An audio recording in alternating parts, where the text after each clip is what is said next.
Ladies and gentlemen, in these last days, you're going to see some Gentiles rise up and try to do the right thing when it comes down to reparations and making good on something this government should have done a long time ago.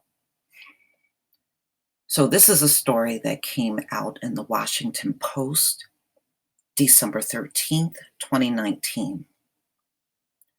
Delegates to the Union for Reform Judaism biannual meeting in Chicago on Friday, December 13th, voted overwhelmingly to advocate for the creation of a federal commission to study and develop proposals for reparations to African Americans for slavery.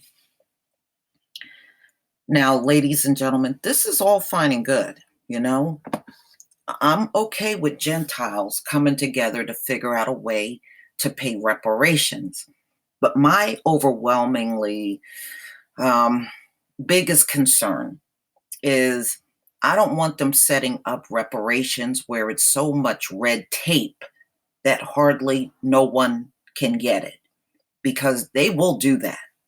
And that's something we have to watch out for.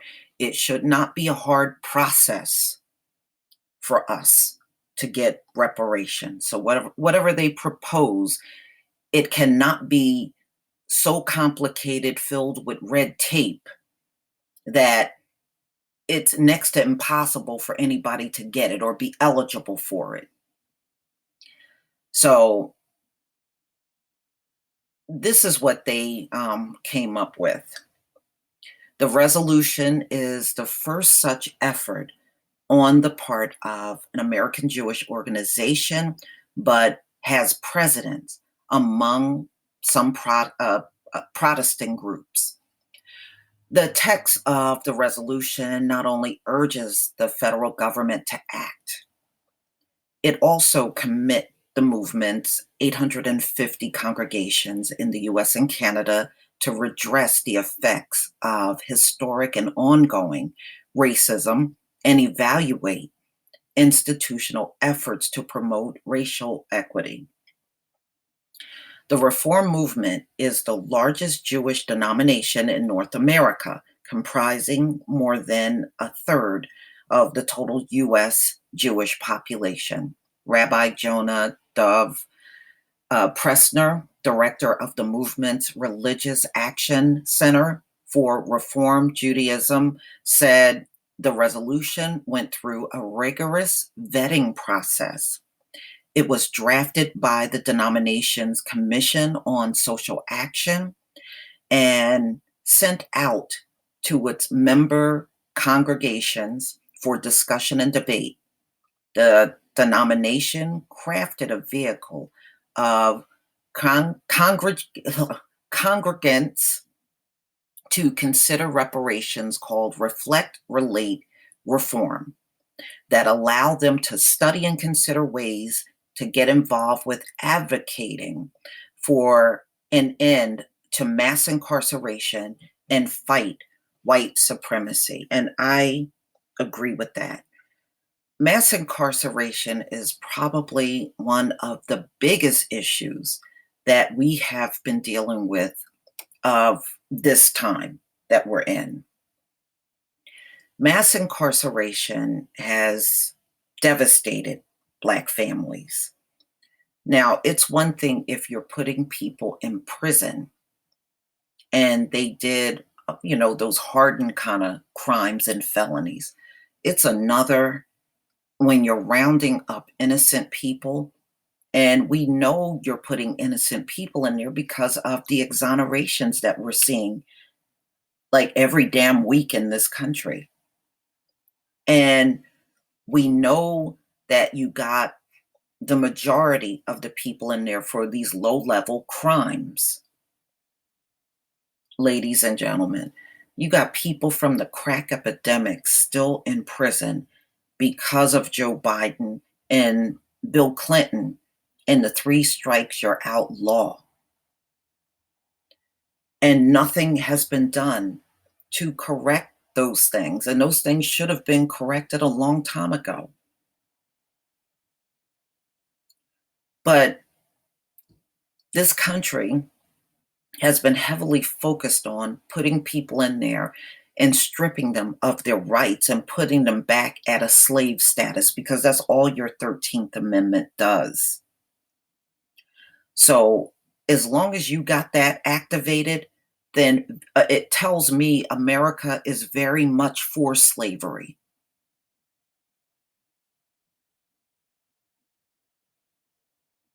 You have not been against slavery. You're very much for it. So y'all need to stop walking around here talking about you're not a slave. Those people behind bars are. In your 13th Amendment, your 13th Amendment says they are.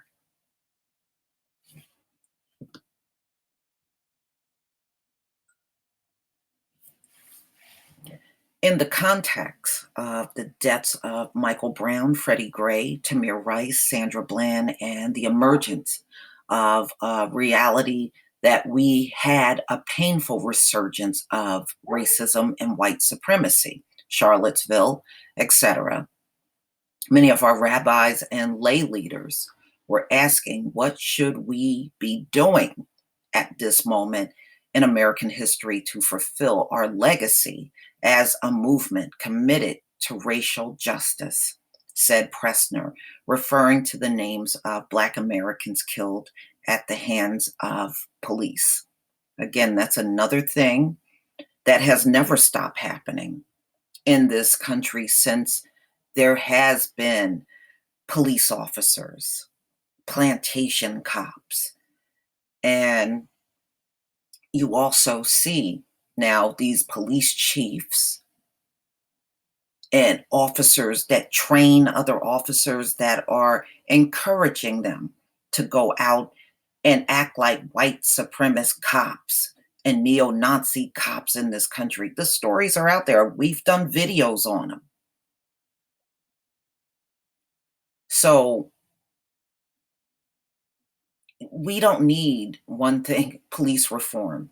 We don't need anything in your criminal justice system to be reformed. It needs to be done away with. Or you have to start over from scratch and get the current people in there out. Because we already know they're never going to do the right thing. The reform movement has had a storied history of social justice activism, especially during the civil rights movement of the 1950s and 60s. One of its members, Kavi Kaplan, served as the national president of the NAACP from 1966 to 1975. Several others had a hand in drafting the Civil Rights Act of 1964 and the Voting Rights Act of 1965. Black and brown Reform Jews helped guide the movement on issue of reparations, Pressner said, but the resolution itself notes the idea of reparations is not new to Jews. Since 1952, the German government has paid more than $70 billion in reparations to more than 800,000 Holocaust survivors. And ladies and gentlemen, that money did not end when those folks died. A lot of them people died, but they continued the reparations with their offspring, just like reparations for the slave owners. Those slave owners, many of them died centuries back, but their offspring continue to get payments long after slavery was over. It's time for the country to have a national conversation about the effective strategic reparations would look like. So, yeah, what would it look like? In my opinion, it needs to be ongoing. Now, the Jews have gotten reparations since 1952. And whatever they give us, it must be on an ongoing basis. It cannot be one payment and we're finished. No, no, because you have benefited for centuries and you're still benefiting every time you put innocent and low level crimes behind bars and they're doing all of that prison work under your 13th Amendment.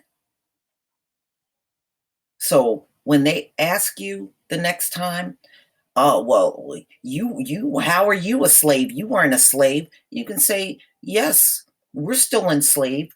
Your prison system under the 13th Amendment says slavery still exists. That's what you tell them.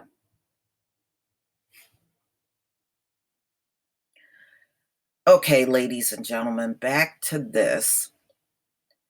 It's time for the country to have a national conversation about what effective strategic reparations would look like that would both address systematic racism but also be good for America as a whole, he said. With passage of the resolution, the movement will now advocate for H.R. 40, a bill that establishes a commission to study and develop reparation proposals to African Americans. The bill has not yet come up for vote. So, ladies and gentlemen, we know H.R. 40 is nothing but the study of slavery, but technically, this country don't need any studies into slavery. There's been all kinds of, especially in the Library of Congress, everything is right there. Auction, bill of sales, insurance, a whole plethora of information is there. So you even have the slave narratives where you can hear from former slaves and what it was like on those plantations, and those stories are just horrible when you listen to them. So, ladies and gentlemen, it's nice to see a group advocating on the behalf of African Americans for reparations, but until we get restitution, our job is not done. We must keep pushing on and pressing on regardless of these kind of groups that rise up and demand reparations on our behalf. It doesn't mean that we stop fighting and we stop talking about reparations. This topic must never leave the table as long as it's, undone. So, yes, we need reparations, and we need those reparations to go on for years to come.